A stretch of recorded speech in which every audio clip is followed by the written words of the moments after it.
গ্রামীণ অবকাঠামো উন্নয়ন ও উপকূলীয় এলাকায় টেকসই বাঁধ নির্মাণের দাবিতে মানববন্ধন ও নাগরিক সমাবেশ করেছে ঢাকাস্থ সাতক্ষীরাবাসী। বান্ডেল থাকলে প্রতি সেনমানিতে টাকা বাঁচবে।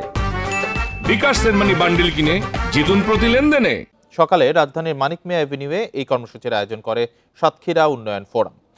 সমাবেশে বক্তারা বলেন, সাতক্ষীরা অন্যতম সম্ভাবনাময় ও অর্থনৈতিকভাবে গুরুত্বপূর্ণ জেলা। তবুও বিগত 17 বছর ধরে এই জেলা তেমন কোনো উল্লেখযোগ্য উন্নয়ন প্রকল্পের আওতায় আসেনি। দেশের অন্যতম প্রাকৃতিক ঐতিহ্য সুন্দরবন সাতক্ষীরায় হওয়ায় প্রতি বছর কয়েক লাখ পর্যটক এ জেলায় ভ্রমণ করেন, কিন্তু যোগাযোগ ব্যবস্থা দুর্বল হওয়ায় কাঙ্ক্ষিত সেবা বঞ্চিত হচ্ছেন তারা। এই জেলার চিংড়ি শিল্প জাতীয় অর্থনীতিতে ভূমিকা রাখলেও নেই ফুড প্রসেসিং ব্যবস্থা। এজন্য জেলায় গ্রামীণ অবকাঠামো উন্নয়ন প্রকল্প গ্রহণ ও বাস্তবায়নের দাবি জানানো হয়।